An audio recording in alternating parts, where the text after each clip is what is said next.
If you want to take your current life and business and grow it 10 times bigger, there's a way that you can do it. In this video, I'm going to share with you the principles that will help you grow 10 times bigger. And it's a lot easier than you think. So Dr. Lee Poulos said that we create the present against the background of our past. And so if you think about that for a moment, how can you possibly grow beyond where you are right now if you're only reflecting on your past? That means your future is predictable and probable. So the first principle that you want to focus on is purpose. You want to know your purpose. When you know your purpose, then you can build it backwards. You can always connect the dots looking backwards, as Steve Jobs said. However, how are you going to possibly build those milestones, those dots, if you don't focus on your future? So if you don't have a purpose, then it's not, you don't have something that's pulling you forward. You need a bit of tension. You need a bit of tension towards what you want versus where you are right now. That's the conflict. You need to have a bit of conflict in your life and in your mind so that you don't just take it easy, because you will take it easy. That's just how we're designed. I mean, if you try to grow your business 10 times versus 2 times, you're going to have a different mindset. You're going to have a different intention. You're going to have a different motivation. That everything's going to be different. So you need to know your purpose from the beginning. Because when you know your purpose, then your motivation is there. I call them key motivators. You need to have key motivators, things that pull on your heartstrings, that make your heart sing. You need to know those things first. When you know what your purpose is, then you can start building stepping stones to get there and build a bridge to get there. Because right now, if you're not getting what you want, you're living on Pain Island and you want to go over to Power Island. You want to gain more power. So you need to find a way to get into the mindset and take the actions that are going to get you there. All right. So principle 2 is all about how you design your life. So you need to have a vision for your life. You need to have a strategic vision, and you need to be focusing your attention on that vision.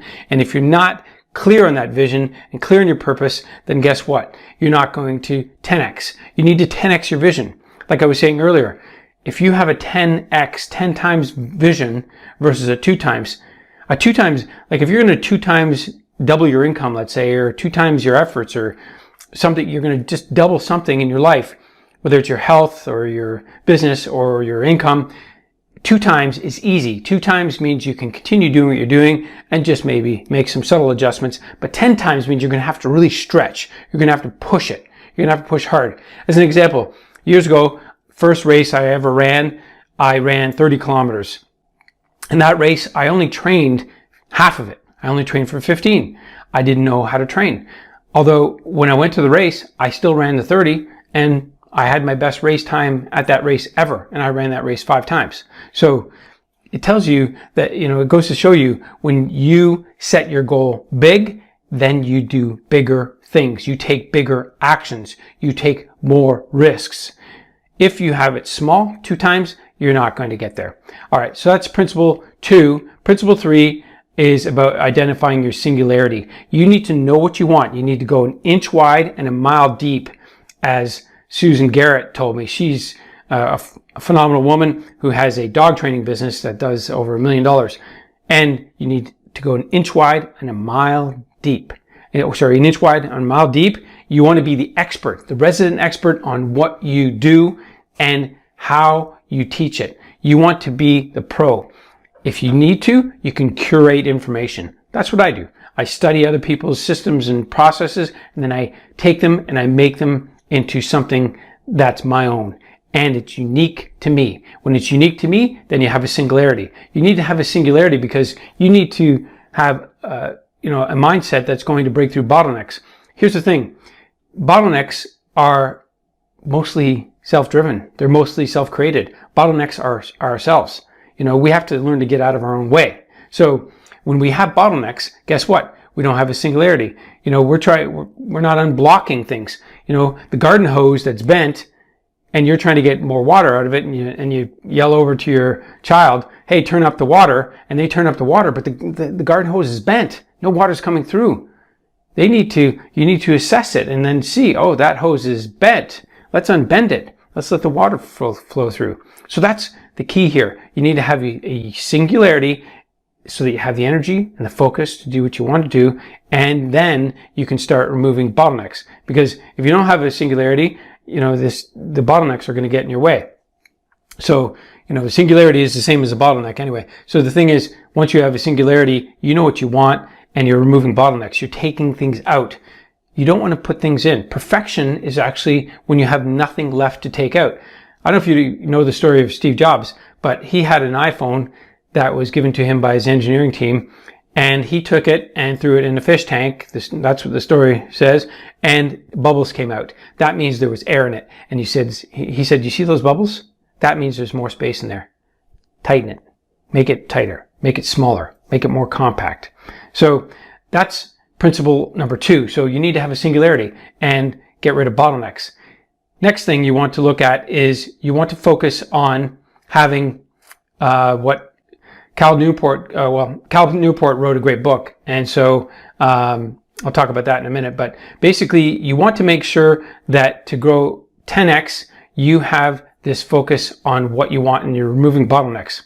The next principle I'm going to talk about is how to remove everything that is not 10x. Because if you don't remove everything that's not 10x, you don't have a clear path. If you don't have a clear path, you're going to hit obstacles. You want the path of least obstacles. You want to move forward, step forward incrementally, and take the path of least resistance. If you're not taking the path of least resistance, you're going to run into obstacles. It's like running into debris and boulders and all sorts of things.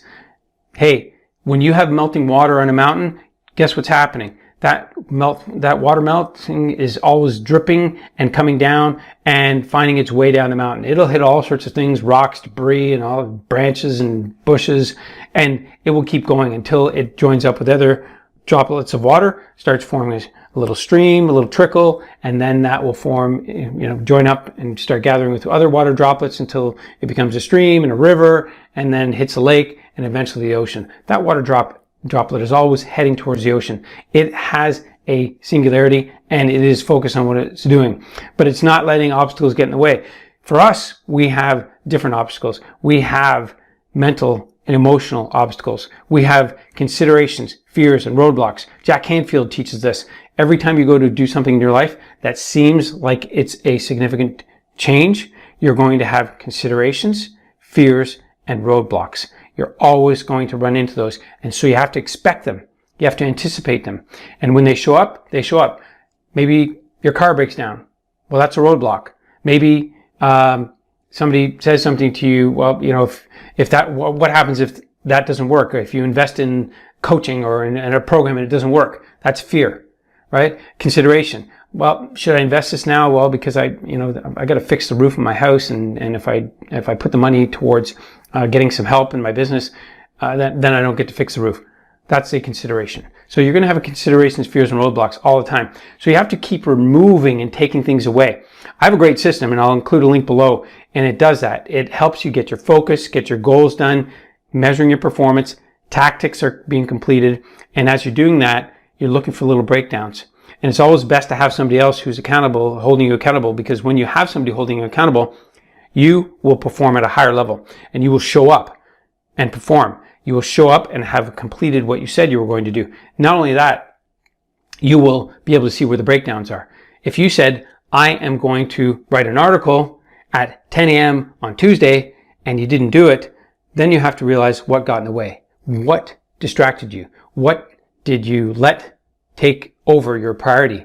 Why is it not your highest priority? If you put it on there as a tactic and you're going to get it done and you're absolutely committed to it, then why didn't it get done? That's what you need to do. You keep measuring backwards against where you came from, fixing the breakdowns, and then keep stepping forward. So that's the third principle. The next one is about your dopamine feedback loop. You need to master your dopamine. We have dopamine here in our bodies all the time. It's a hormone.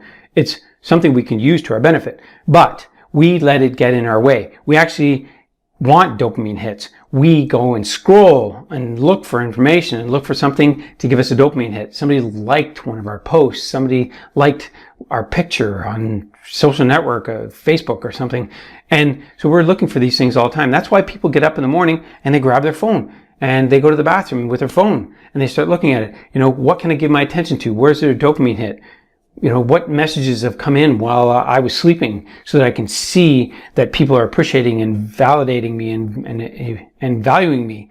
So you have to take charge of that, because otherwise, guess what? You get caught in a dopamine feedback loop, and it is like a vortex. It'll suck you in. It's like a tornado. So if you don't get control of your dopamine, then guess what's going to happen? You're going to get taken down that path every single time. And if your phone's near you and you grab it and you look at it and you get a dopamine hit, you'll continue to do that. And there are times, I bet, when you're sitting there that you don't even realize you picked up your phone and you've been on it for 20 minutes or even 2 hours. And if you're on it for 2 hours a day, and the average person is on social networks for 2 hours a day, that's over 600 hours per year. What could you do with 600 hours per year? I'm sure you could do a heck of a lot more than just surfing on your phone. So dopamine is a really critical factor. You have to get control of it. You have to do what is critical for you, and then you can step forward and take action.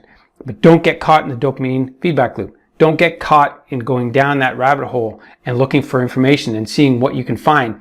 Because if you don't get control over what you're doing, then you're going to go down this dopamine rabbit hole, and you're going to get caught in that feedback loop. And once you're in that feedback loop, it's very difficult to get out. It's very sticky and very hard to get out. The last thing I want to talk about is 10xing your vision. So when we're talking about vision, vision is something that's tangible. It is your future self. It's your future identity. If you don't have a future identity, then what are you working towards? I mean, if you want a certain lifestyle, if you want a luxurious lifestyle, and you want to have freedom, and you want to have family that appreciates you and values you, then that's a new identity. That's a different version of yourself. So you build that.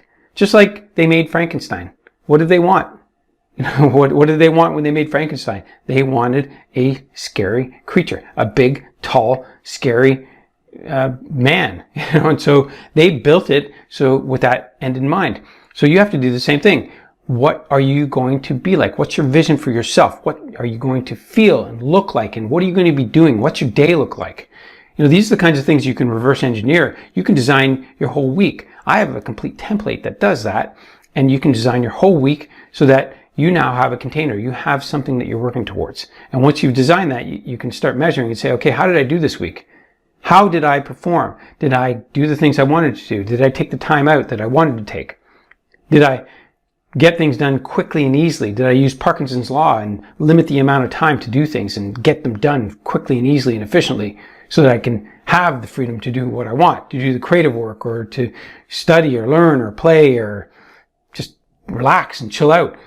Did I do that? And then you can measure against that, and you can keep doing that over and over and over again. And then you can see where you came from and keep measuring backwards. That's the critical factor. So if you apply these 5 principles wherever you are right now in your business, and you keep focusing on it, and it's easier than you think. So you keep focusing on it, and you have, this vision, this purpose, and you stop battling between your old self and your new self, and you have a vision of where you want to go, then it's doable. You can do it, and you can get it done.